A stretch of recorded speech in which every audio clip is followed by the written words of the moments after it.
Namaskaram. There are hundreds of heroes who have shedded their blood like water for the freedom of our motherland. Unfortunately, they all have disappeared in the pages of history. We do not teach our kids about them. They are unknown. They are unheard. Nobody is there to sing their songs. An average student is taught in schools to attribute India's struggle for freedom to few individuals and a family. Our freedom struggle was in fact the second Kurukshetra war, a war between dharma and adharma. The real hero in Kurukshetra was Karna. Though was one among the Pandavas, he was not lucky enough to taste the final victory. Netaji Subhash Chandra Bose is the Abhinava Karna of Indian freedom struggle. Who was Netaji? Netaji was, is, and will be an Indian emotion. If he was alive, probably he would have become the first Prime Minister of this country. For sure, he would have saved this country from the tragic story of partition. He had much more influence among Muslims than Muhammad Ali Jinnah, because when INA was formed, a huge number who came forward to join hands with Netaji were Muslims. But this great son of Mother India was sidelined by Congress Party and Pandit Jawaharlal Nehru. If you review the correspondence between Nehru and Bose, it was cordial till 1930. Post that, their relationship was not that smooth. It went to the extent that in 1939, Bose wrote that nobody has done more harm to me than Jawaharlal Nehru. There were several reasons for their tainted relationship. Bose was never happy with Congress's soft approach on several issues. He had believed that Nehru, whose blind worship on Mahatma Gandhi, is influencing his political stand. On the other hand, Nehru was against Netaji's relationship with Hitler and Mussolini. Netaji had met Mussolini 5 times and Hitler once. Bose was dreaming about an alliance force of India, Italy, and Germany to fight against the British.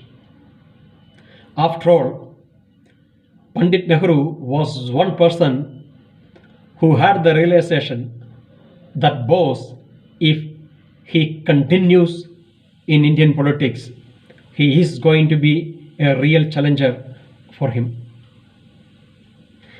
At several places in the history, we can see Congress and Nehru ignoring Netaji. Let me start with two allegations. Two allegations against Pandit Nehru.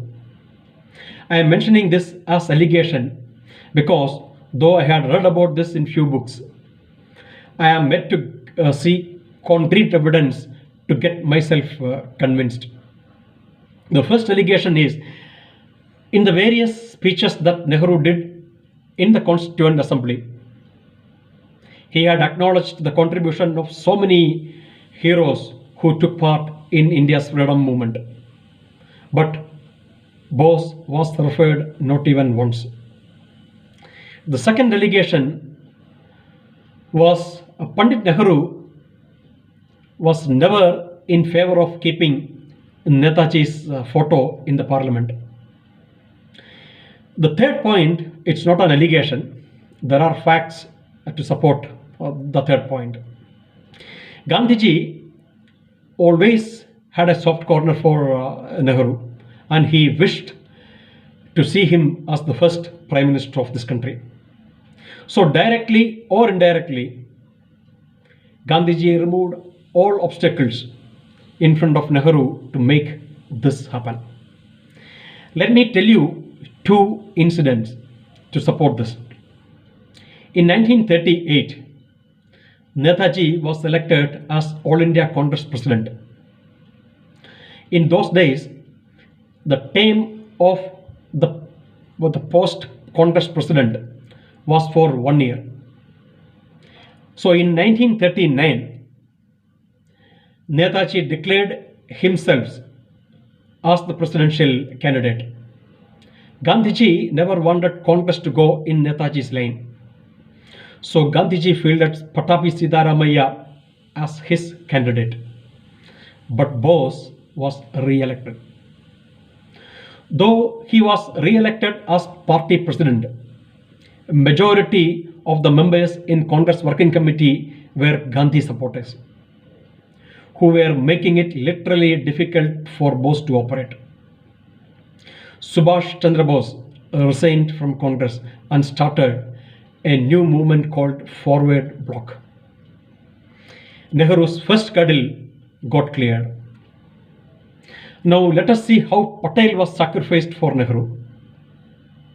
In 1946 itself, Gandhiji made it clear to everyone that Nehru was his preferred choice for the first Prime Minister of India.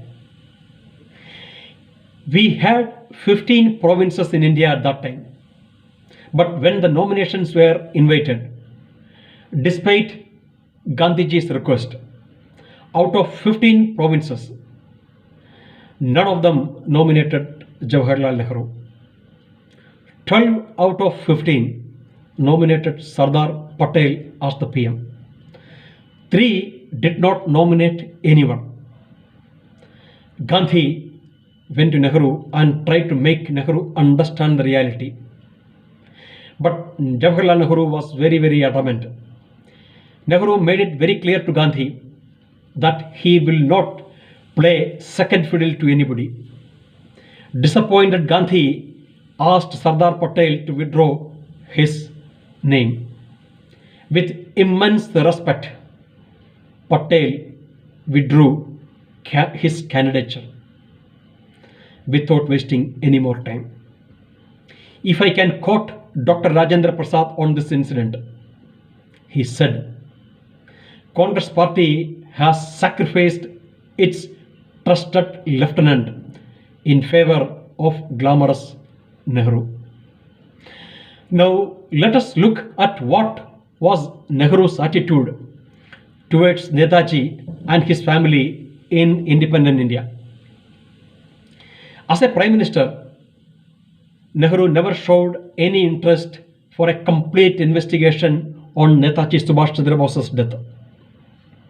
But due to the pressure from the opposition, Nehru was forced to appoint Shahnawaz Khan Commission in 1956 and Khosla Commission by Prime Minister Indira Gandhi in 1970. Unfortunately, both these commissions were an eyewash and was used to formally close the investigation. But in 1999, when Atal Bihari Vajpayee became the Prime Minister of this country, he had appointed a third commission, Justice Mukherjee Commission. This was the first time a detailed investigation was carried out on Netaji's death. Mukherjee concluded that Netaji did not die in the plane crash. But due to lack of evidences, he could not conclude on where, when and how Netaji had died. But it is believed that Netaji went to Soviet Russia and was imprisoned by Stalin's army. This could be true. Let me tell you why. There is a fiction in Marathi novel recreating Netaji's conversation with Adolf Hitler on 29th of May 1942. I read the English translation of this conversation. When both of them met, Netaji had asked Hitler for Germany's help to fight against the British. Hitler said that India is too far from Germany and it is impractical to send troops to such a distance. But he also proposed, once Russia is under his feet INA, along with German army, could operate from a Russian base and rescue India from Britain. Though this is a recreated conversation, it is believable because as part of the investigation, when Justice Mukherjee met Captain Lakshmi Menon, who was a close aide of Nehru Bose in INA, she made 3 points. She anyway passed away in 2002. The first point was Netaji traveled to Russia. The second point was Netaji was alive even after 1945. The third point she made was Nehru, Mountbatten, and Joseph Stalin were involved in an international conspiracy to ensure that Netaji is not returning back to India until the partition is completed. Also, in 1946, the Russian Communist Party's Politburo meeting had a discussion on permitting Bose to continue in Russia. The minutes of that meeting is still available in Russian archival. In fact, Nehru was not sure whether Netaji was really dead.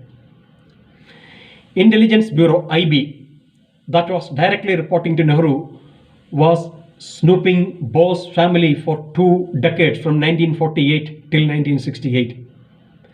The snooping was carried out because Nehru was scared that if Netaji returns back, opposition and the people in India will unite under him and Congress will lose its ground.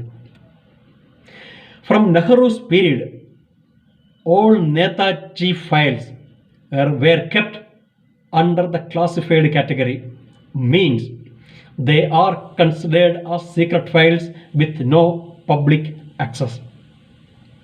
On 23rd January 2016, Narendra Modi had declassified all of them, except the one that are with foreign governments, Russia and Europe. All declassified files are today available in National Archives websites for public references. Panditji's academic excellence was always exciting, but he was never an inspirational hero for me. Vande Mataram. Thank you so much.